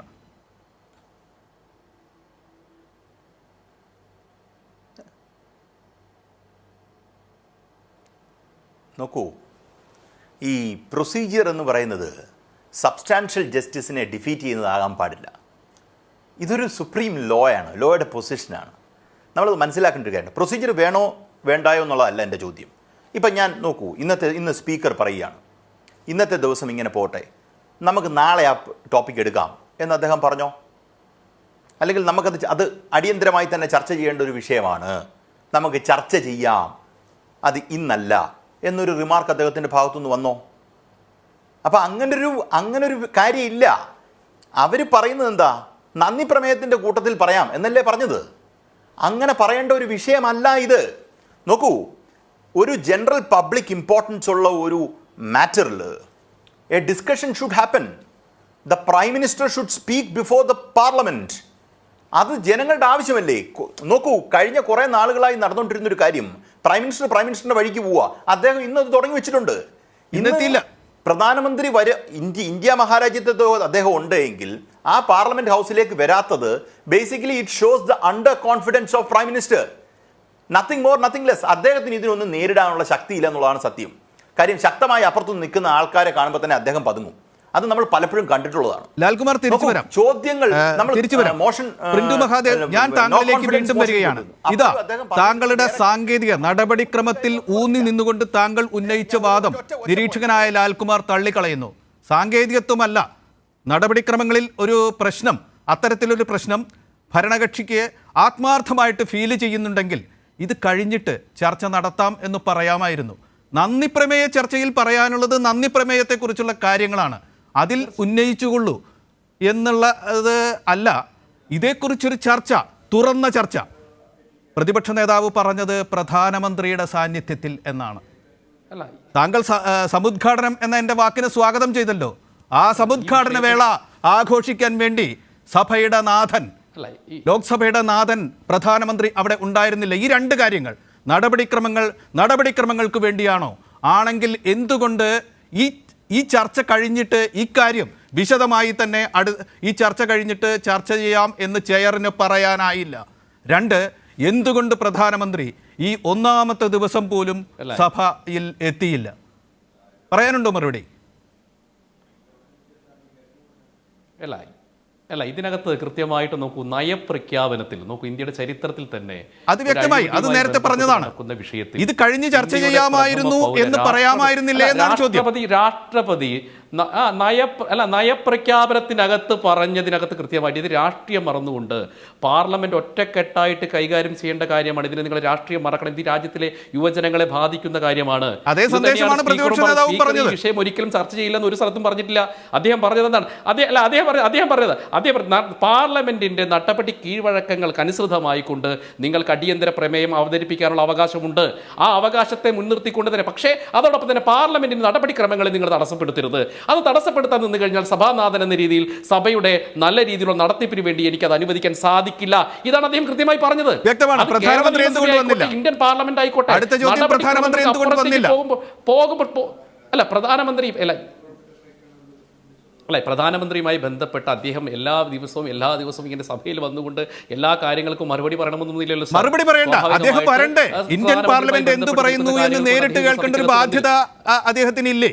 ഏറ്റവും കുറവ് പാർലമെന്റ് യോഗത്തിൽ പങ്കെടുത്ത ഒരു പ്രധാനമന്ത്രിയാണ് എന്ന കുപ്രസിദ്ധി അദ്ദേഹത്തിൻ്റെ തലയിൽ 2 ടേമുകൾ അദ്ദേഹം ഭരിച്ചതുവഴി ഉണ്ടായിട്ടുണ്ട്. 3-ാം ടേമിലെങ്കിലും, ഭൂരിപക്ഷം കുറഞ്ഞെത്തിയ 3-ാം ടേമിലെങ്കിലും അത് തിരുത്താനുള്ള ഒരു ബാധ്യത അദ്ദേഹത്തിൻ്റെ തലയ്ക്ക് മുകളിൽ നിക്ഷിപ്തമായിരുന്നില്ലേ? അദ്ദേഹം അത് അവഗണിച്ചുകൊണ്ടല്ലേ ഈ ഒന്നാമത്തെ ദിവസവും എത്താതിരുന്നത്? അല്ല, അതിന് സാങ്കേതികമായ ചില കാരണങ്ങൾ ഉണ്ടാകും പ്രധാനമന്ത്രി ഇന്ന് സഭയിൽ എത്താതിരുന്നത്. അല്ലാതെ വ്യക്തിപരമായിട്ട് അദ്ദേഹം ഈ ലാൽകുമാർ പറഞ്ഞതുപോലെ ആരെങ്കിലും ഭയന്നത് കൊണ്ടോ അല്ലെങ്കിൽ പേടിച്ചത് കൊണ്ടോ, ഈ പേടിയുള്ള ആൾ അങ്ങനെ അത്രമാത്രം പാർലമെന്റിനകത്ത് ഇന്ത്യൻ പ്രധാനമന്ത്രിയേക്കാൾ പ്രാമുഖ്യമുള്ള ആരാണുള്ളത്? രാഹുൽ ഗാന്ധിയെ പേടിച്ചിട്ടാണ് നരേന്ദ്രമോദി സഭ. അങ്ങനെയുള്ള ആഖ്യാനങ്ങളൊന്നും ലാൽകുമാർ നടത്തല്ലേ? അത്തരത്തിൽ അങ്ങനെയൊന്നും അവഹേളിക്കല്ലേ? അവഹേളനമില്ല. ഞാൻ പറഞ്ഞില്ല, ഈ പരാമർശങ്ങളിൽ എന്തെങ്കിലും അവഹേളനമുണ്ടെങ്കിൽ അത് അദ്ദേഹത്തിന്റെ പ്രവൃത്തിയിൽ നിന്നുണ്ടാകുന്നതാണ്. കൃത്യമാണ് താങ്കൾ പറഞ്ഞ. ഇതിനകത്ത് പ്രതിപക്ഷ നേതാവായി നിൽക്കുന്നത് രാഹുൽ ഗാന്ധി. ഓക്കെ. അല്ല, ഞാനൊരു അധ്യാപകനായതുകൊണ്ട് അതിനൊരു പ്രശ്നം. ഞാനൊരു മാഷായതുകൊണ്ട് എല്ലാവരെയും സാറേ മാഷേന്ന് വിളിച്ചതുകൊണ്ട് നമുക്ക് പേര് വിളിച്ചോളൂ. സ്വാഭാവികമായിട്ടൊരു പ്രശ്നമുള്ളതുകൊണ്ടാണ് സാറെന്ന് വിളിക്കുന്നത്. ഓക്കെ. അപ്പോൾ ഓക്കെ. അപ്പോൾ ഇതിനകത്ത് സ്വാഭാവികമായിട്ട് നരേന്ദ്രമോദി എന്ന് പറയുന്ന വ്യക്തിത്വം, അല്ലെങ്കിൽ ആ വ്യക്തിത്വമല്ല, ഇന്ന് പാർലമെന്റിനകത്ത് നടക്കേണ്ട നടപടിക്രമങ്ങളെ സുഗമമായി നടത്തിക്കുക എന്നുള്ളത് സഭാനാഥന്റെ ഉത്തരവാദിത്തമാണ്.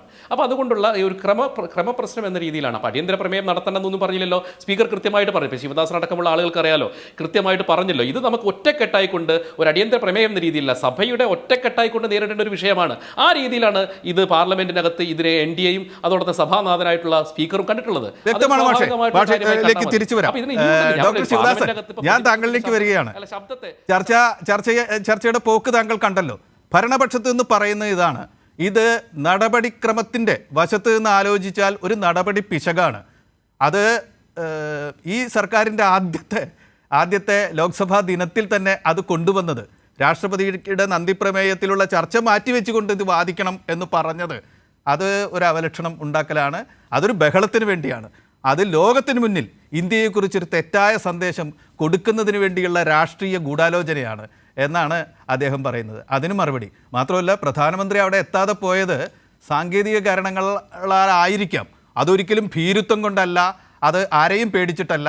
അല്ലെങ്കിൽ തന്നെ പേടിക്കാനുള്ള ഒരു പ്രതിപക്ഷ നേതാവ് ഉണ്ടോ? രാഹുൽ ഗാന്ധിയല്ലേ പ്രതിപക്ഷ നേതാവ് എന്നൊരു പരാമർശവും അദ്ദേഹം നടത്തുന്നു. ഈ ഘട്ടത്തിൽ രാജ്യസഭാംഗം കൂടിയായ താങ്കൾ എങ്ങനെ മറുപടി പറയും?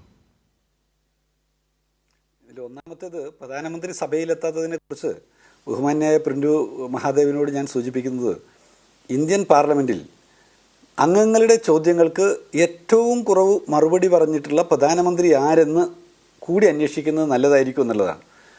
ഒരു പ്രധാനമന്ത്രിയുടെ ഒരു സാമാന്യ ചുമതലയല്ലേ, ഒരു മര്യാദയല്ലേ എന്ന് വേണമെങ്കിൽ പറയാം, അംഗങ്ങളുടെ ചോദ്യങ്ങൾക്ക് മറുപടി കൊടുക്കുക.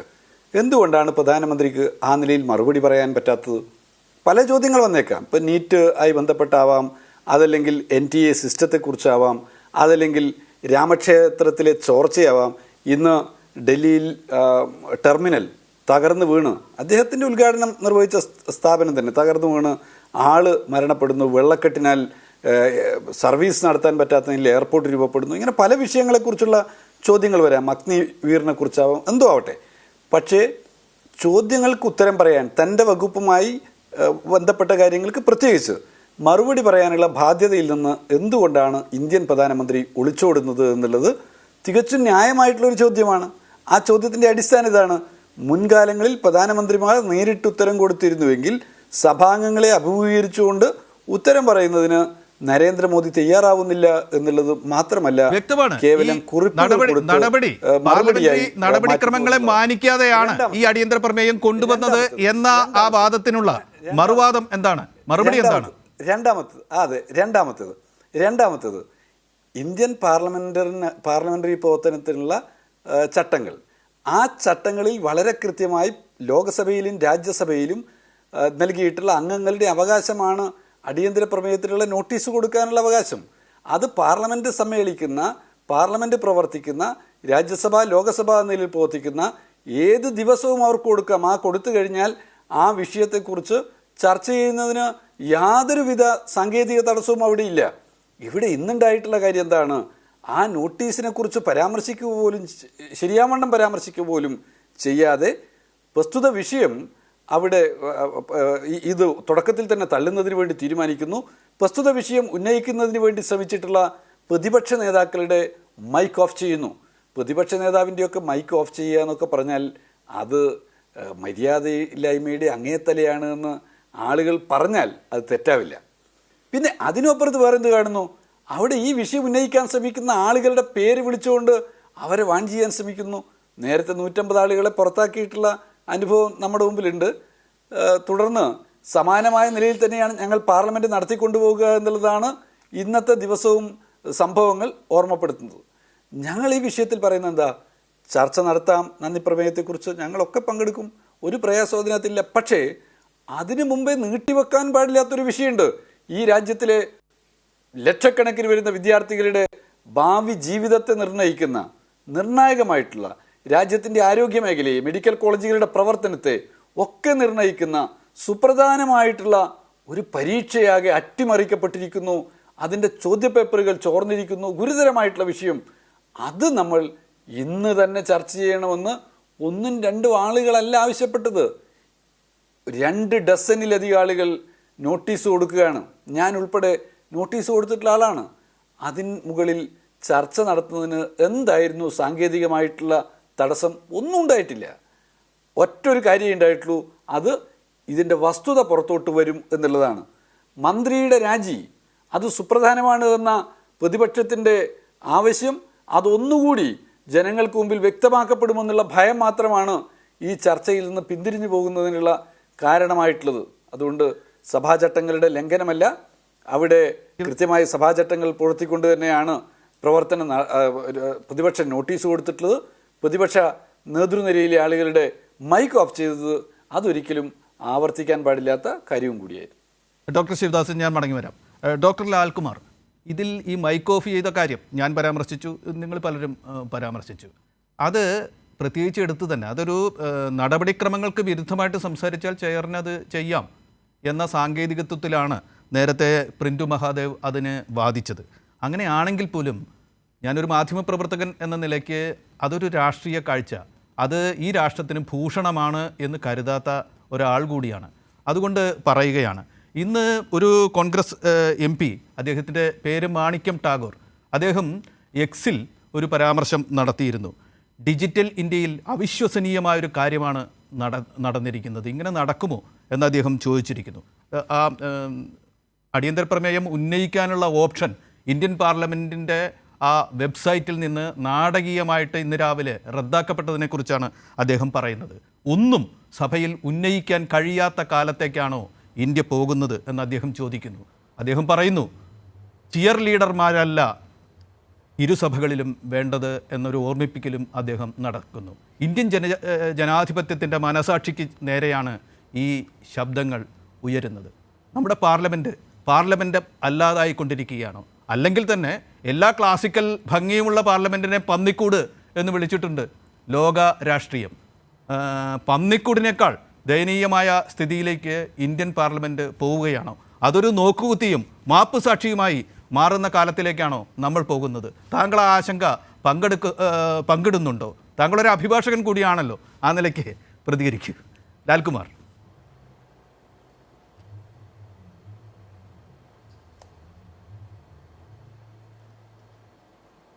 നോക്കൂ, നമ്മൾ എന്തിനാണ് ഈ ചർച്ച വെക്കുന്നത്, എന്തിനാണ് സംസാരിക്കുന്നത്? നമ്മൾ പാർലമെൻറ്റിൻ്റെ കാര്യം അങ്ങ് വിടും. നമ്മൾ ഓരോരുത്തരും സംസാരിക്കുന്നത് ജനാധിപത്യത്തിന് വേണ്ടിയിട്ടാണ്. ജനാധിപത്യം എന്നത് അത് നമ്മുടെ ജനാധിപത്യ രാഷ്ട്രത്തിൽ ഡെമോക്രസി എന്ന് പറയുന്ന ആസ്പെക്റ്റ് ബേസിക് സ്ട്രക്ചറാണ്. അത് നമുക്ക് മാറ്റാൻ പറ്റില്ല. ജനാധിപത്യ വിരുദ്ധമായ ഒരു രാജ്യമാക്കാൻ ഇത് പറ്റുമോ എന്നുള്ളത് ജനാധിപത്യ വിരുദ്ധ പ്രവർത്തനം നമ്മൾ നടത്തണമെന്നുള്ളതാണ്. ഇവിടെ നടന്നുകൊണ്ടിരിക്കുന്ന മൊത്തം the temple of Indian democracy എന്ന് പറയുന്നത് യഥാർത്ഥത്തിൽ പാർലമെൻറ്റാണ്. അവിടെയാണിത് നടക്കുന്നതെന്ന് ഓർത്തോണം. ഒരു ചാനലിൽ ചെല്ലുമ്പോൾ നമ്മുടെ മൈക്ക് മ്യൂട്ട് ചെയ്യുന്ന അവസ്ഥയല്ല ഇന്ത്യൻ പാർലമെൻറ്റിൽ പ്രതിപക്ഷ നേതാവിനെ ഇപ്പോഴാണല്ലോ 10 വർഷത്തിന് ശേഷം ആദ്യമായിട്ടാണല്ലോ പ്രതിപക്ഷ നേതാവ് വരുന്നത്. ആ പ്രതിപക്ഷ നേതാവിനെ മ്യൂട്ട് ചെയ്യാൻ ഒരു മടിയുമില്ലാത്ത ഒരു സ്പീക്കർ, അത് അദ്ദേഹം കഴിഞ്ഞ കുറേ കാലങ്ങളായി ചെയ്തുകൊണ്ടിരിക്കുന്നതിൻ്റെ ഒരു തുടർ പ്രവർത്തനം മാത്രമായിട്ടാണ് ഞാൻ ഇതിനെ കണക്കാക്കുന്നത്. കാര്യം അദ്ദേഹം ചെയ്തുകൊണ്ടിരുന്നതന്നെയാണ്. ആൾക്കാരെ സസ്പെൻഡ് ചെയ്യുക, അദ്ദേഹത്തിന് വേണ്ടാത്ത അല്ലെങ്കിൽ മോഡിക്ക് വേണ്ടാത്ത ആൾക്കാരെ സസ്പെൻഡ് ചെയ്യുക എന്നുള്ള പ്രോസസ്സാണ് അദ്ദേഹം ചെയ്തുകൊണ്ടിരുന്നത്. അദ്ദേഹം ഒരു ദിവസം കൊണ്ട് ഒരു സെയിൻറ്റ്ലി ഫിഗർ ഒന്നും ആകാൻ പോകുന്നില്ല, ഒരു സംശയവുമില്ലാകത്തില്ല. അപ്പോൾ അദ്ദേഹം നോക്കൂ, നീറ്റാണല്ലോ നമ്മുടെ പ്രശ്നം. നീറ്റ്, എന്നെ കേൾക്കുന്ന ഇവിടുത്തെ ജനങ്ങളിൽ നല്ല ശതമാനം ആൾക്കാർക്ക് ഇതിനെക്കുറിച്ച് വ്യക്തമായ ബോധ്യമുണ്ട്. ഇതിൻ്റെ ക്രെഡിറ്റിംഗ് സിസ്റ്റത്തെക്കുറിച്ച് ചിലപ്പം ബോധ്യം വന്നോളണമെന്നില്ല. എന്നാലും കുട്ടികൾ പഠിക്കുന്നതുമായി ബന്ധപ്പെട്ടൊരു ആശങ്കയുണ്ടെന്ന് എനിക്കറിയാം, അല്ലെങ്കിൽ നമുക്ക് ഓരോരുത്തർക്കും അറിയാം. ആ ആശങ്ക പരിഹരിക്കത്തക്ക രീതിയിലൊരു ഇടപെടൽ ഇതുവരെ കേന്ദ്ര സർക്കാർ ചെയ്തോ എന്നുള്ള ചോദ്യം പ്രതിപക്ഷത്തിന് പാർലമെൻറ്റിൽ ചോദിക്കണ്ടേ? നിങ്ങൾ പറയുന്നത് എന്താണ്? നിങ്ങൾ പറയുന്നത് ഗവൺമെൻറ്റിൻ്റെ ഫങ്ഷനിങ്ങിനെ ബാധിക്കത്തക്ക രീതിയിൽ പാരലൈസ് ചെയ്യുന്ന രീതിയിൽ ഇടപെടുകയാണ് പ്രതിപക്ഷം എന്നാണ്. ഞാൻ ചോദിക്കുന്നത്, നീറ്റ് പരീക്ഷയുമായി ബന്ധപ്പെട്ട് ഈ പറയുന്ന കാര്യങ്ങൾ എങ്ങനെ നടന്നു? ഒരു ഉദാഹരണം ഞാൻ പറയാം. ഈ പ്രാവശ്യം നീറ്റ് പരീക്ഷയിൽ കിട്ടിയിരിക്കുന്നത് 67 പേർക്കാണ് ഫസ്റ്റ് റാങ്ക് കിട്ടിയിരിക്കുന്നത്. 67 പേർക്കാണ്. അതിൽ 6 പേരുടെ ഫസ്റ്റ് റാങ്ക് എന്ന് പറഞ്ഞു കഴിഞ്ഞാൽ ഹരിയാനയിലെ ഒരു സെൻറ്റർ, ഒരു ട്യൂട്ടോറിയൽ സെൻറ്ററിൽ പഠിച്ച 6 പേർക്കാണ് അവിടെ കിട്ടിയിരിക്കുന്നത്. ഇതിനകത്തൊരു അസ്വാഭാവികത ഈ രാജ്യത്തെ പ്രധാനമന്ത്രിക്കും ഈ പറയുന്ന സ്പീക്കർക്കും ഈ പറയുന്ന BJPക്കും തോന്നുന്നില്ല എന്ന് പറയുന്നതിൽ എന്ത് കാര്യമുള്ളേ? അവർക്ക് അസ്വാഭാവികത തോന്നുന്നില്ല എന്നുള്ളതല്ല, ഇവിടുത്തെ ജനങ്ങൾക്ക് അസ്വാഭാവികത തോന്നുന്നുണ്ട്. പരീക്ഷ എഴുതിയിട്ടിരിക്കുന്ന റിസൾട്ടിൻ്റെ പ്രപ്പോർഷനേറ്റ് പെർഫോമൻസിനനുസരിച്ചുള്ള റിസൾട്ട് കിട്ടാത്ത അമ്മമാർക്ക് കുട്ടികൾക്കൊക്കെ ആശങ്കയുണ്ട്. ആ ആശങ്ക പരിഹരിക്കാൻ ഒരു ജനാധിപത്യ രാഷ്ട്രത്ത് പ്രതിപക്ഷത്തിന് എന്താണ് ചെയ്യാൻ പറ്റുക? പാർലമെന്റിൽ അർജന്റ് മോഷൻ കൊണ്ടുവരിക എന്നുള്ളതാണ്. This is A matter of general public importance. അത് പിന്നെ നമ്മൾ എവിടാ പറയുക? അതപ്പോൾ വേണ്ടാന്ന് പറയുക, ലിങ്ക് മാറ്റുക. നിങ്ങൾ ഒന്ന് ആലോചിച്ച് നോക്കിയേ, ഈ പറയുന്ന ലിങ്ക് മാറ്റുന്നതുമായി ബന്ധപ്പെട്ട് എന്താ ഇവർക്ക് പറയാനുള്ളത്? നിങ്ങൾ പറഞ്ഞോളൂ, നിങ്ങൾ കൊടുക്കുന്ന ഈ പറയുന്ന മോഷന് നിങ്ങൾ ഡിനൈ ചെയ്യുന്നു, പെർമിഷൻ ഡിനൈ ചെയ്യുന്നു. ഈ പറയുന്ന മോഷന് എത്തുന്ന അങ്ങനൊരു കാര്യമേ വരുന്നതിന് മുമ്പ് നിങ്ങൾ ആ ലിങ്ക് കൂടെ അങ്ങ് റിമൂവ് ചെയ്യുക. അതിൽ മേളിലൊരു ജനാധിപത്യ വിരുദ്ധത നിങ്ങൾക്ക് എവിടാ കാണാൻ കഴിയുക?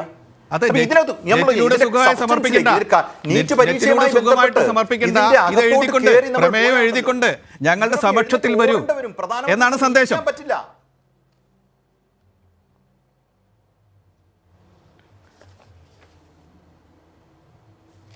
അതെ, നോക്കൂ, അങ്ങനെ എൻ്റെ ചോദ്യം ഇത് ഈ പറയുന്ന ഡെമോഗ്രാഫിക് ഡിവിഡൻഡ് ഉണ്ടാക്കുന്ന ഒരു പ്രോസസ്സിനെ ഡെമോഗ്രാഫിക് ഡിസാസ്റ്റർ ആക്കുന്ന ഒരവസ്ഥയിലേക്ക് മാറുന്നത് എന്തുകൊണ്ട് പ്രധാനമന്ത്രിക്കോ BJPക്കോ ഒരു ആശങ്ക ഉണ്ടാകുന്നില്ല?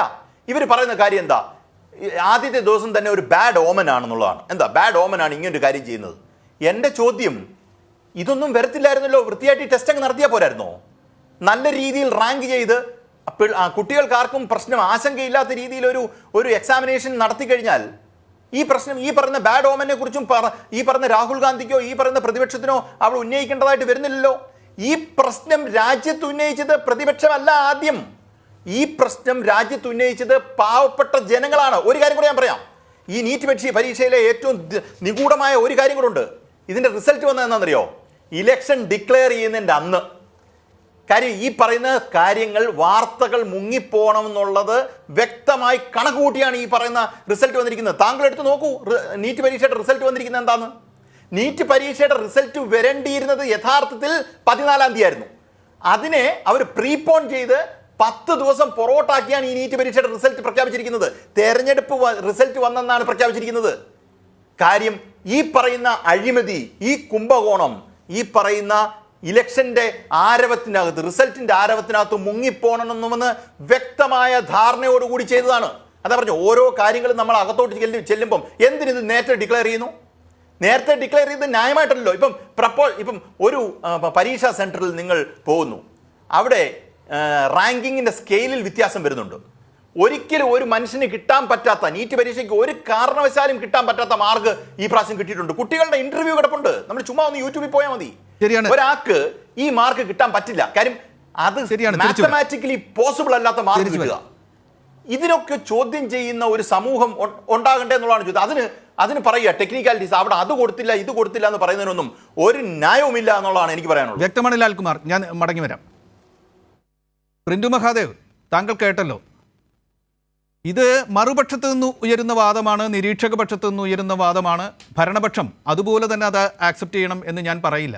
പക്ഷേ ജനാധിപത്യത്തിൻ്റെ മഹത്തായ സങ്കല്പം എന്താണെന്ന് പറഞ്ഞാൽ രാജ്യം ഭരിക്കുന്നത് ഭരണകക്ഷി മാത്രമല്ല. ആ ഭരിക്കുന്ന രീതിയിൽ, നയങ്ങളിൽ, പരിപാടികളിൽ ഒക്കെ പ്രതിപക്ഷം ഇടപെടുന്നുണ്ട്. ആ പ്രതിപക്ഷത്തിൻ്റെ ഇടപെടൽ കൊണ്ടുകൂടിയാണ് ഈ ഭരണം മുന്നോട്ട് പോകേണ്ടത്. സദ്ഭരണം ഉറപ്പാക്കാനുള്ള ജനാധിപത്യത്തിൻ്റെ വഴി അങ്ങനെയാണ്. ഇവിടെ നോക്കൂ, ഇപ്പോൾ ജൂൺ 4-നാണ് നീറ്റ് പരീക്ഷാ ഫലം പുറത്തു വന്നത് എന്ന് പറഞ്ഞു. അത് 10 ദിവസം നേരത്തെ ആയിരുന്നു എന്ന് പറഞ്ഞു. അത് ഗൂഢോദ്ദേശത്തോടെയാണ് എന്ന് അദ്ദേഹം ആരോപിച്ചു. അത് കഴിഞ്ഞ് 2 ദിവസം കഴിഞ്ഞിട്ട് അധികാരികൾ പറഞ്ഞത് എന്താണ്? ഈ വിവാദം വന്നപ്പോൾ അതിൽ ഈ ഗ്രേസ് മാർക്ക് 1563 പേർക്ക് പരീക്ഷ വൈകിപ്പോയി എന്നതിൻ്റെ പേരിൽ നൽകിയ ഗ്രേസ് മാർക്കിനെ ന്യായീകരിക്കുകയാണ് ചെയ്തത്. അന്വേഷിക്കാൻ വേണ്ടി 4-അംഗ സമിതിയെയും പ്രഖ്യാപിച്ചു. അതും കഴിഞ്ഞ് ഈ കുട്ടികൾ നേരത്തെ പറഞ്ഞില്ലേ, പാവപ്പെട്ട ജനങ്ങളിൽ നിന്ന് പരീക്ഷ എഴുതിയ പാവപ്പെട്ട കുട്ടികളും അവരുടെ സംഘടനകളും ഒക്കെ കൂടി കൂട്ടമായിട്ട് സുപ്രീം കോടതിയിലേക്ക് പോയി. സുപ്രീം കോടതി ഇതിൽ ഇടപെട്ടപ്പോൾ മാത്രമാണ് ജൂൺ 13-ാം തീയതി ഈ മാർക്ക് ദാനം, അത് അധിക മാർക്ക് ദാനം നഷ്ടപരിഹാര മാർക്ക് ദാനം അത് റദ്ദാക്കാനും അത് റദ്ദാക്കിക്കൊണ്ട് ഈ കുട്ടികളോട് 1563 പേരോട് പരീക്ഷ എഴുതാനും നിർദ്ദേശിച്ചത്.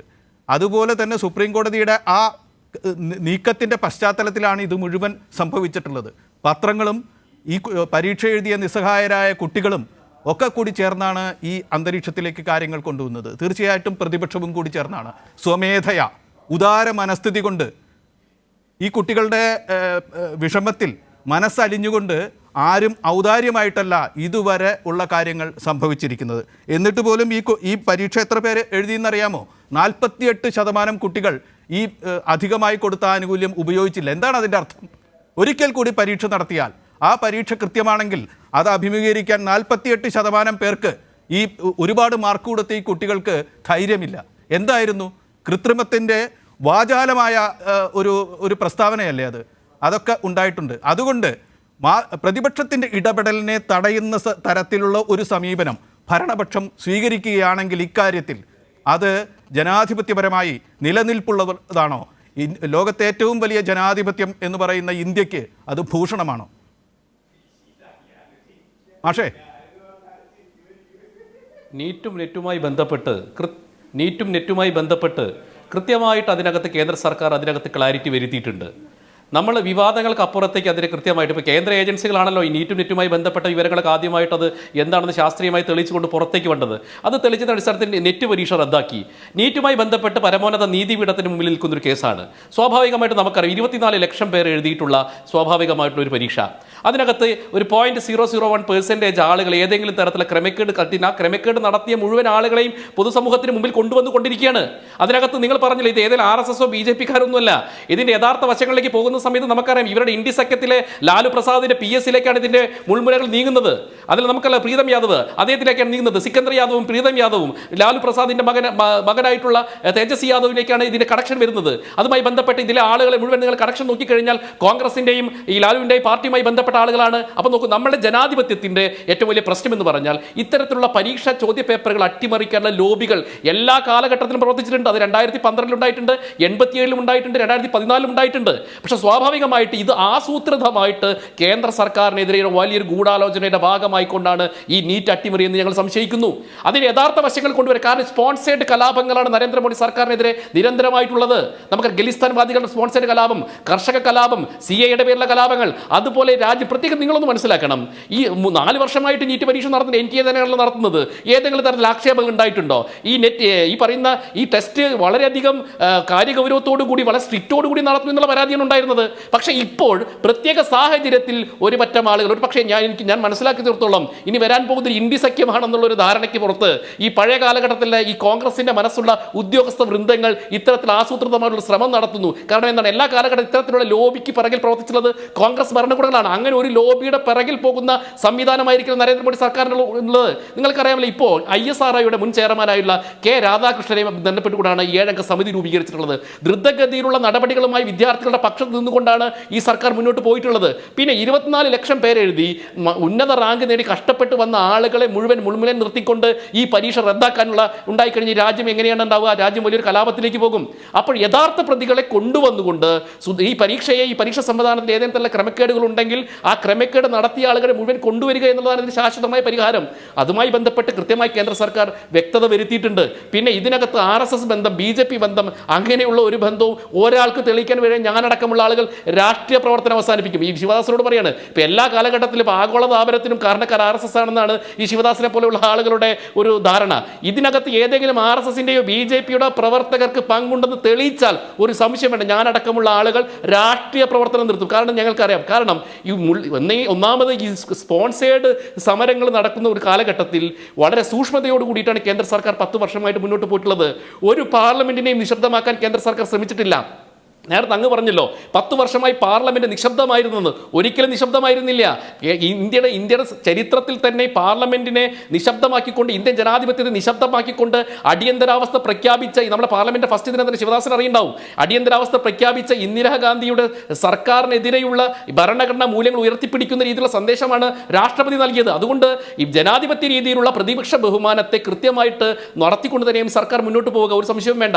പിന്നെ നിങ്ങൾ ഈ പറയുന്ന രീതിയിൽ നിങ്ങൾക്ക് അതിനകത്ത് പേടിയുണ്ടെങ്കിൽ അത് ഞങ്ങളുടെ കുറ്റമല്ല.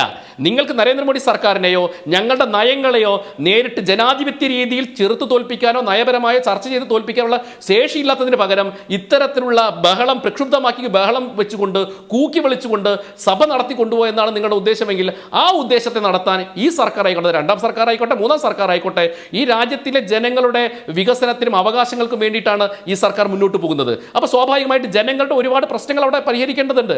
ആ പ്രശ്നങ്ങൾ അത് പ്രതിപക്ഷത്തിന് ഉന്നയിക്കേണ്ട കാര്യം പ്രതിപക്ഷത്തിന് ഉന്നയിക്കാം, ഭരണപക്ഷത്തിന്റെ കടമകൾ നിർവഹിക്കേണ്ട ഭരണപക്ഷത്തിന് ആവശ്യമാണ്. അപ്പോൾ അതുകൊണ്ട് ഈ രാജ്യത്തിൽ ഈ നൂറ്റി പരീക്ഷയുമായി ബന്ധപ്പെട്ട് ഒരു വിദ്യാർത്ഥിക്കും ഒരു ആശങ്കയുടെയും കാര്യമുണ്ടാകേണ്ടതില്ല. ഡോക്ടർ ശിവദാസൻ, ഞാൻ താങ്കളിലേക്ക് വരികയാണ്. BJPയുടെ പ്രതിനിധിയായി ചർച്ചയിൽ പങ്കെടുക്കുന്ന പ്രിൻറ്റു മഹാദേവ്, അദ്ദേഹം ഊർജ്ജസ്വലമായ നിമിഷങ്ങളാണ് ഈ ചർച്ചയിൽ ഇപ്പോൾ സമ്മാനിച്ചിരിക്കുന്നത്. ശപഥങ്ങളുടെ കാലം കഴിഞ്ഞിട്ടില്ല എന്ന് അദ്ദേഹം തെളിയിക്കുന്നു. RSSനോ BJPക്കോ ഈ കുംഭകോണത്തിൽ, അങ്ങനെ അദ്ദേഹം വിശേഷിപ്പിക്കുന്നില്ല, ഈ പ്രശ്നത്തിൽ പങ്കുണ്ടെങ്കിൽ അദ്ദേഹം രാഷ്ട്രീയ ജീവിതം അവസാനിപ്പിക്കാം എന്നൊക്കെയുള്ള, അദ്ദേഹം മാത്രമല്ല ഞങ്ങൾ എന്നാണ് പറയുന്നത്, ഞാനടക്കമുള്ളവർ രാഷ്ട്രീയ ജീവിതം അവസാനിപ്പിക്കാം എന്ന് പറയുന്നു. ശപഥം മാറ്റിവെക്കൂ. അദ്ദേഹം ആരോപിക്കുന്നു, വലിയ ആരോപണം അദ്ദേഹം ഈ ചർച്ചയിൽ ഉന്നയിച്ചിരിക്കുന്നു. ഈ സ്കാം ഇതൊരു ഗൂഢാലോചനയാണ്. നരേന്ദ്രമോദി സർക്കാരിനെതിരെ മൂന്നാം ടേമിൽ തിരിച്ചു വന്നിരിക്കുന്ന നരേന്ദ്രമോദി സർക്കാരിനെ അസ്ഥിരീകരിക്കാനുള്ള ഗൂഢാലോചനയാണ് ഈ നടന്നിരിക്കുന്നത്. ഇത് കർഷക സമരം പോലെ ഒക്കെ ഉള്ള ഒരു സ്പോൺസേഡ് ആക്രമണമാണ് എന്നുകൂടി അദ്ദേഹം പറഞ്ഞിരിക്കുന്നു. താങ്കൾ പ്രതികരിക്കേണ്ട സമയമാണ്. 2021 NTA നടത്തിയിട്ടുള്ള പരീക്ഷകളുടെ ചോർച്ചയെക്കുറിച്ച് പലരും ഉന്നയിച്ചതാണ്. ഞാൻ തന്നെ ഇതിനു മുമ്പ് NTA നടത്തുന്ന പരീക്ഷകളുടെ കെടുകാര്യസ്ഥതയെക്കുറിച്ച് പാർലമെൻറ്റിൽ 0 ഓവറിലും സ്പെഷ്യൽ മെൻഷനുമായിട്ട് സംസാരിച്ചതാണ്. എനിക്കതിൻ്റെ മറുപടി കഴിഞ്ഞ ദിവസം, ഒരു പ്രസംഗത്തിൻ്റെ മറുപടി കഴിഞ്ഞ ദിവസം കിട്ടുകയും ചെയ്യുണ്ടായി. ഞാൻ ഓർമ്മപ്പെടുത്തിയത്, ഈ NTA എന്ന് പറയുന്ന പരീക്ഷാ സംവിധാനം എല്ലാ അർത്ഥത്തിലും ഇന്ത്യയുടെ വിദ്യാഭ്യാസ മേഖലയെ തകർക്കുന്ന ഒരു സംവിധാനമാണ്. അതിന് നേതൃത്വം നൽകുന്ന ആരാ? വിദ്യാഭ്യാസ മന്ത്രി. അതിന് നേതൃത്വം നൽകുന്നത് ലാലു പ്രസാദ് യാദവ് അല്ല, BJPയുടെ നേതാവായിട്ടുള്ള ധർമ്മേന്ദ്ര പ്രധാനാണ്. അദ്ദേഹത്തിൻ്റെ പിതാവും BJPയുടെ വലിയ നേതാവായിരുന്നു, കേന്ദ്ര മന്ത്രിയൊക്കെയായി ഇരുന്നിട്ടുള്ള ആളാണ്. ഈ ധർമ്മേന്ദ്ര പ്രധാൻ്റെ കീഴിലുള്ള ഉദ്യോഗസ്ഥന്മാരാണ് പരീക്ഷയുടെ ചോദ്യപേപ്പർ തയ്യാറാക്കുന്നത്. രാജ്യത്തിൻ്റെ വിവിധ ഭാഗങ്ങളിൽ, ഒരു സംസ്ഥാനത്തിലും 2 സ്ഥലത്തുമല്ല, വിവിധ ഇടങ്ങളിൽ, വിവിധ സംസ്ഥാനങ്ങളിൽ, വിവിധ പരീക്ഷാ കേന്ദ്രങ്ങളിൽ 30 ലക്ഷവും 40 ലക്ഷവും കൊടുത്ത ആളുകൾക്ക് വാങ്ങാൻ പറ്റുന്ന ഒന്നാണ് ചോദ്യപേപ്പർ എന്ന നിലവരികയാണ്.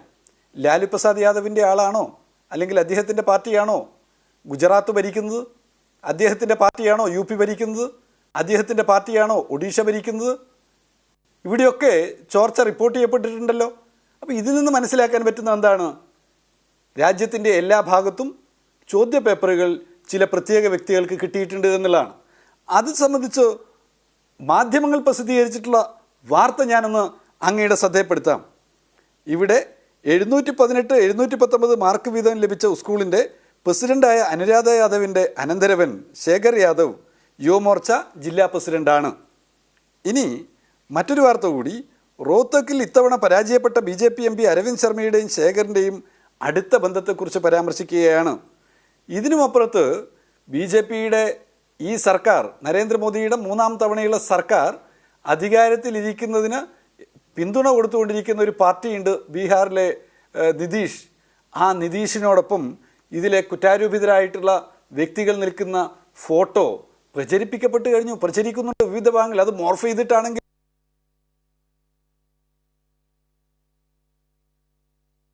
എന്തോ സാങ്കേതിക തടസ്സം വന്നിട്ടുണ്ട്. ഞാൻ താങ്കളിലേക്ക് തിരിച്ചു വരാം. പ്രിൻറ്റു, ശിവദാസൻ ഇപ്പോൾ പറയാൻ ശ്രമിച്ച കാര്യങ്ങൾ, ഇത് കക്ഷി രാഷ്ട്രീയ അതീതമായിട്ട് വേണം ഇത് ചർച്ച ചെയ്യാൻ എന്ന് രാഷ്ട്രപതി അവരുടെ നയപ്രഖ്യാപന പ്രസംഗത്തിൽ രാഷ്ട്രത്തോട് പറഞ്ഞതിൻ്റെ പിറകെയാണ് നമ്മളിരിക്കുന്നത്. പക്ഷേ ഈ വിഷയം കക്ഷി രാഷ്ട്രീയ ഇതരമായി സംഭവിച്ചതല്ല. ഇത് ഇപ്പോൾ തന്നെ ആ പ്രശ്നം തന്നെ കക്ഷി രാഷ്ട്രീയ വൽക്കരിക്കപ്പെട്ടിരിക്കുന്നു. അതാണ് ശിവദാസൻ ചൂണ്ടിക്കാണിച്ചത്. ജഡ്ജാറിലെ ഒരു സ്ഥാപനത്തിൽ നിന്ന്, ഒറ്റ സ്ഥാപനത്തിൽ നിന്ന്, നേരത്തെ ലാൽകുമാറും അത് പറഞ്ഞു, 6 പേർക്കാണ് ഫുൾ മാർക്ക് കിട്ടിയിരിക്കുന്നത്. ആ അസാധാരണമായ സംഭവത്തിന് പിറകെ ദ വയർ എന്ന് പറയുന്ന ഓൺലൈൻ മാധ്യമം അക്കാര്യം പുറത്തു കൊണ്ടുവരികയുണ്ടായി. ഒരു BJP നേതാവിൻ്റെ കുടുംബം വക ഒരു സ്ഥാപനമാണ് അത് എന്ന് പറഞ്ഞു. അതിൻ്റെ പ്രസിഡൻ്റിൻ്റെ പേരാണ് ഇവിടെ പരാമർശിക്കപ്പെട്ടത്, അനുരാധ യാദവ്. അവരുടെ മരുമകൻ ശേഖർ യാദവ് ഈ ജജ്ജാർ ജില്ലയിലെ യുവമോർച്ചയുടെ ജില്ലാ പ്രസിഡൻ്റാണ്. മാത്രമല്ല വയർ ഇന്ന് മറ്റൊരു വാർത്തയും കൂടി കൊണ്ടുവന്നിരിക്കുന്നു. അതെന്താണ് പറയുന്നത്? അത് പറയുന്നത് ഈ പരീക്ഷയുടെ കരാർ കൊടുത്തത് തന്നെ കരിമ്പട്ടികയിൽ, ചില സംസ്ഥാനങ്ങളിൽ കരിമ്പട്ടികയിൽ പെടുത്തപ്പെട്ടിട്ടുള്ള ഒരു ഏജൻസിക്കാണ് കൊടുത്തിരിക്കുന്നത്. ആ ഏജൻസിക്ക് തന്നെ ഇത്തരത്തിൽ BJP ബന്ധം ഉണ്ട്. അതിൻ്റെ സ്ഥാപകൻ സുരേഷ് ചന്ദ്ര ആചാര്യ ഒരു സംഘപരിവാർ നേതാവാണ്. അദ്ദേഹം മോദിയുടെ അടുത്ത ആളാണ്.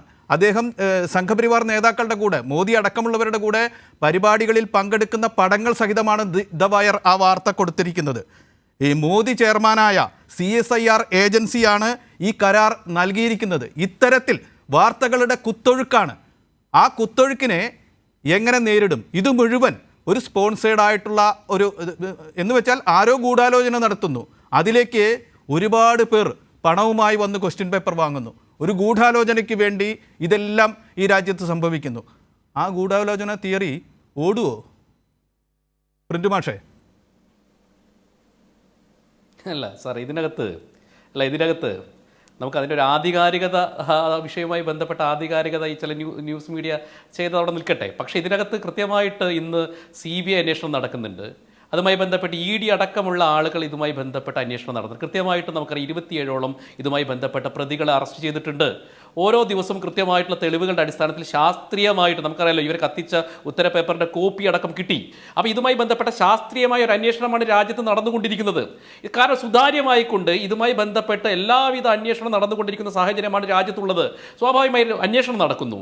ഇതുമായി ബന്ധപ്പെട്ട് NTAക്ക് ഏതെങ്കിലും തരത്തിലുള്ള പിഴവുകൾ ഉണ്ടെങ്കിൽ NTA സമ്പൂർണ്ണമായിട്ട് ബഹിഷ്കരിക്കാനുള്ള, അതിനെ പരിഷ്കരിക്കാനുള്ള ആസൂത്രിതമായിട്ടുള്ള ഒരു പ്ലാനുമായിട്ട് കേന്ദ്ര സർക്കാർ മുന്നോട്ട് വരുന്നു. അതിൻ്റെ മുന്നോടിയായിട്ട് ISRൻ്റെ മുൻ ചെയർമാൻ അതിൻ്റെ ആ സമിതിയുടെ അധ്യക്ഷനാകും 2 മാസത്തിനകം റിപ്പോർട്ട് കൊടുക്കാൻ പറയുന്നു. അപ്പോൾ NTA എന്ന് പറയുന്ന നമുക്കറിയാം, നമ്മുടെ ഈ നീറ്റുമായി ബന്ധപ്പെട്ട് നമ്മൾ മനസ്സിലാക്കേണ്ട പ്രധാനപ്പെട്ട ഒരു കാര്യം, ഈ വൻകിട കോർപ്പറേറ്റ് ഏജൻസികൾ മൂലധന നിക്ഷേപം നടത്തുന്ന ഏറ്റവും പ്രധാനപ്പെട്ട മേഖല എന്ന് പറയുന്നത് മെഡിക്കൽ എൻട്രൻസ് മേഖലയാണ്. ഇപ്പം കേരളത്തിൽ തന്നെ 3 വർഷം കൊണ്ടാണ് ഒരു ഏജൻസി വലിയ രീതിയിലുള്ള വളർച്ചയാണ്. കാരണം അവർക്ക് പ്രത്യേകിച്ച് റിസൾട്ടുകളൊന്നുമില്ല, പക്ഷെ അവർ വലിയ വളർച്ച നേടിക്കൊണ്ട് നൂറുകണക്കിന് ആയിരക്കണക്കിന് വിദ്യാർത്ഥികളിൽ നിന്ന് കോടിക്കണക്കിന് രൂപയാണ് ഓരോ വർഷം നേരിടുന്നത്. അപ്പോൾ സ്വാഭാവികമായിട്ട് നമുക്കറിയാം എല്ലാ കാലഘട്ടത്തിലും ഉദ്യോഗസ്ഥ വൃന്ദങ്ങൾ ഇത്തരത്തിലുള്ള പരീക്ഷകളെ അട്ടിമറിക്കാനുള്ള ശ്രമം നടത്താറുണ്ട്. ഈ 4 വർഷമായി നടക്കാത്തൊരു കാര്യം ആസൂത്രിതമായിട്ട് ഒരു സുപ്രഭാതത്തിൽ ഈ ഉദ്യോഗസ്ഥ വൃന്ദങ്ങൾക്ക് സാധിച്ചിട്ടുണ്ടെങ്കിൽ അതുമായി ബന്ധപ്പെട്ട ആർക്കെങ്കിലും പങ്കുള്ള അവരെ മുഴുവൻ പുറത്തേക്ക് കൊണ്ടുവരാൻ ഈ സർക്കാർ തയ്യാറാണെന്ന് കൃത്യമായിട്ട് പാർലമെന്റിനകത്തായിക്കോട്ടെ, രാഷ്ട്രപതി നയപ്രഖ്യാപനത്തിലായിക്കോട്ടെ, കേന്ദ്ര സർക്കാരിൻ്റെ ഔദ്യോഗിക നിലപാടായിട്ട് പറഞ്ഞിട്ടുണ്ട്. അപ്പോൾ ഇത് കേന്ദ്ര സർക്കാർ, ഇപ്പോൾ നരേന്ദ്രമോദി സർക്കാർ ആസൂത്രിതമായിട്ട് ഇത്തരത്തിലൊരു പ്രവർത്തനം നടത്തിക്കൊണ്ട് ഞങ്ങളുടെ സർക്കാരിനെ തന്നെ ഞങ്ങൾ മുൻപിൽ നിർത്താനുള്ള പ്രവർത്തനം നടത്തുമെന്ന്, അത് ഈ പുതിയ കാലഘട്ടത്തിൽ 24 ലക്ഷത്തോളം ആളുകൾ എഴുതുന്നൊരു എക്സാം. അപ്പോൾ അങ്ങനെയുള്ള സാഹചര്യത്തിൽ ഏതെങ്കിലും പാർട്ടിയുടെ അല്ലെങ്കിൽ ആളുകൾ ഇത് ചോർത്തി കൊടുത്തുകൊണ്ട് സർക്കാരിനെ മുൻപിൽ നിർത്താനുള്ള പ്രവർത്തനങ്ങളുമായിട്ട് മുന്നോട്ട് പോകുമെന്നാണ് നിങ്ങൾ കരുതുന്നത്? വളരെ വ്യക്തമാണ് താങ്കളുടെ മറുപടി, വളരെ വ്യക്തമാണ്. ഞാൻ ശിവദാസൻ, താങ്കളുടെ ചില സാങ്കേതിക പ്രശ്നങ്ങൾ നേരിട്ടിരുന്നു. താങ്കൾ ഇപ്പോഴും ലൈനിലുണ്ടോ? ഡോക്ടർ ശിവദാസൻ ലൈനിലുണ്ടോ? ആ, കേൾക്കാനുണ്ട്. അദ്ദേഹം പറയുന്നത് കേൾക്കാനുണ്ട്. ശിവദാസൻ, ഇത് അദ്ദേഹം പറഞ്ഞ കാര്യങ്ങൾ കേട്ടിരിക്കുമല്ലോ. നമ്മൾ ഇതിന്റെ അവസാനത്തെ മിനിറ്റുകളിലേക്ക് പോവുകയാണ്. അദ്ദേഹത്തിനുള്ള മറുപടി. വളരെ അബദ്ധമാണ്. കാരണം എന്തുകൊണ്ട് നാം കാണേണ്ടുന്ന പ്രധാനപ്പെട്ട കാര്യം, ആരോഗ്യ മേഖല എന്ന് പറയുന്നത് രാജ്യത്തെ ജനതയുടെ ജീവിതത്തിന്റെ മുന്നോട്ട് പോക്കുന്ന സുപ്രധാനമാണ്. ആ ആരോഗ്യ മേഖലയെ തകർത്തെറിയുന്ന നിലയിൽ പരീക്ഷാ സംവിധാനത്തെ രൂപപ്പെടുത്തിയിരിക്കുകയാണ്. ഈ പരീക്ഷാ സംവിധാനത്തിന്റെ കൊടിയ തകർച്ചയുടെ ഒന്നാമത്തെ പ്രതി ആരാണ്? അത് നരേന്ദ്രമോദി. രണ്ടാമത്തെ പ്രതി ആരാണ്? അത് വിദ്യാഭ്യാസ മന്ത്രിയാണ്. ഇതൊരു വസ്തുതയാണ്. അതിൽ നിങ്ങൾ ബീഹാറില് നേതാവ് ലാലു പ്രസാദ് യാദവിന്റെ പേരോ അല്ലെങ്കിൽ മറ്റേതെങ്കിലും നേതാവിന്റെ പേരോ വലിച്ചെടുക്കുന്നത് ഒരു കാരണവശാലും ശരിയല്ലാത്ത കാര്യമാണ്. നിങ്ങൾ ചെയ്യേണ്ടത് ഇതിനെക്കുറിച്ച് ശരിക്കും അന്വേഷണം നടത്തുകയും ഇതിന്റെ കാരണക്കാരായിട്ടുള്ള ആളുകൾ ഭരണതലത്തിൽ നിന്ന് മാറ്റിവെക്കുകയും ചെയ്യാന്നുള്ളതാണ്. 2021 ഇതേപോലെ തന്നെ നീറ്റ് പരീക്ഷയിൽ ചോർച്ചയുണ്ടായപ്പോ നെറ്റ് UGC നെറ്റ് പരീക്ഷയിൽ ഗുരുതരമായിട്ടുള്ള പെശകുകൾ ഉണ്ടായപ്പോൾ അതിൻ്റെ മുകളിൽ എന്ത് നടപടിയാണ് എടുത്തതെന്ന് ജനങ്ങളോട് വിശദീകരിക്കാൻ പറയണം. അന്നേ ഇത്തരത്തിലുള്ള തട്ടിപ്പ് സംഘത്തെ സംരക്ഷിച്ചു എന്നുള്ളതാണ് നിങ്ങൾ ചെയ്തിട്ടുള്ള ഒന്നാമത്തെ തെറ്റ്. ഇവിടെ സർവകലാശാലകളുടെ ഇതര വിദ്യാഭ്യാസ സ്ഥാപനങ്ങളുടെ എല്ലാ പരീക്ഷകളും നേരിട്ട് കേന്ദ്ര സർക്കാരിൻ്റെ നിയന്ത്രണത്തിലാക്കിയിട്ട് ഇത്തരത്തിലുള്ള കോച്ചിങ് സെൻ്ററുകളിൽ നിന്ന് കോടാനുകോടി രൂപ കൊയ്തെടുക്കാമെന്നുള്ള RSSന്റെ BJPയുടെ മോഹമാണ് ഈ വിഷയത്തിൻ്റെ ഏറ്റവും അടിസ്ഥാനപരമായിട്ടുള്ള വിഷയം. ഞാനൊരു കാര്യം ഓർമ്മപ്പെടുത്തുന്നത്, പ്രിയപ്പെട്ട BJP നേതാവിനോട് ഉൾപ്പെടെ പറയാനുള്ളത്, കേരളത്തിലുൾപ്പെടെ ആരോഗ്യ മേഖല രൂപപ്പെട്ടു വന്നതിന് പിന്നിൽ ഒരു ജനതയുടെ വലിയ അധ്വാനമുണ്ട്. അവർ വിളിച്ച മുദ്രാവാക്യമുണ്ട്, രോഗം വന്നാൽ മന്ത്രി ചൂതിയ വെള്ളം പോരാ, രോഗം വന്നാൽ മരുന്ന് വേണം എന്നൊരു മുദ്രാവാക്യം. ആ മുദ്രാവാക്യം ഇന്ന് നമ്മളോട് ഓർമ്മപ്പെടുത്തുന്നത് എന്താണ്? ഇന്ന് ആശുപത്രിയിൽ ഞാനോ അല്ലെങ്കിൽ പ്രിനുവോ ആരോ ആവട്ടെ ആശുപത്രിയിൽ ഹൃദയ സംബന്ധമായ രോഗത്തിനോ മറ്റോ ആശുപത്രിയിൽ എത്തിക്കഴിഞ്ഞാൽ അവിടെ ഓപ്പറേഷന് RSSന്റെ ശാഖയിൽ നിന്ന് കൊണ്ടുവന്നിട്ടുള്ള തൃശൂലവും കൊണ്ട് ഓപ്പറേഷൻ നടത്തിയിട്ട് ഏതെങ്കിലും സ്ഥലത്ത് നിന്ന് കൊണ്ടുവന്നിട്ടുള്ള ഭസ്മം പൂശിക്കൊടുത്താൽ രോഗം മാറില്ല. അതുകൊണ്ട് RSSകാരന് മെഡിക്കൽ സർട്ടിഫിക്കറ്റ് കൊടുക്കുന്ന ഒരു സംവിധാനമായിട്ട് നമ്മുടെ രാജ്യത്തെ നീറ്റ് പരീക്ഷയെ മാറ്റി തീർക്കരുത്. 30 ലക്ഷവും 40 ലക്ഷവും കൊടുത്താൽ മാത്രം നീറ്റ് പരീക്ഷയിൽ റാങ്ക് കിട്ടുമെന്നുള്ള സ്ഥിതിവിശേഷം പരീക്ഷയുടെ വിശ്വാസ്യതയെ തകർക്കുന്നതാണ്. അതുകൊണ്ട് പണം കൊടുക്കുന്നവർക്കും RSSന്റെ BJPയുടെ ആളുകൾക്കും മാത്രം കിട്ടുന്ന ഒന്നാക്കിയിട്ട് നീറ്റിനെ തകർക്കരുത് എന്നുള്ളതാണ് എൻ്റെ അഭ്യർത്ഥന. നമ്മളൊക്കെ ഹോസ്പിറ്റലിലേക്ക് പോകേണ്ടി വരും, നമുക്ക് നല്ല ചികിത്സ കിട്ടേണ്ടി വരും. അങ്ങനെ കിട്ടണമെങ്കിൽ പരീക്ഷകൾ സുതാര്യമായി നല്ല നിലയിൽ നടത്തേണ്ടതുണ്ട്. അതിന് പറ്റുന്ന നിലയിലുള്ള തീരുമാനമാണ് ഏത് ഗവൺമെന്റ് മുന്നോട്ട് വെക്കേണ്ടത്. അതിന് കേന്ദ്ര സർക്കാരിന് ഡോക്ടർ ശിവദാസൻ, ഒപ്പം തന്നെ പ്രിന്റു മഹാദേവ്, അഡ്വക്കേറ്റ് ലാൽകുമാർ ഈ ചർച്ചയിൽ പങ്കെടുത്തതിന് എല്ലാവർക്കും നന്ദി പറയുന്നു. വ്യാപം അഴിമതി നമുക്ക് മുമ്പിലുണ്ട്. ഒരാൾ അമ്മയെ കൊണ്ട് ഡോക്ടറെ അടുത്ത് പോയപ്പോൾ ആ ഡോക്ടർക്ക് മെഡിക്കൽ സയൻസിൻ്റെ പ്രാഥമിക കാര്യങ്ങൾ പോലും അറിയില്ല എന്ന് വന്ന് അയാളുടെ സംശയത്തിൽ അയാൾ അന്വേഷണം നടത്തിയിട്ടാണ് വ്യാപം അഴിമതിയുടെ ആദ്യത്തെ ഘടകങ്ങൾ പുറത്തു വന്നത്.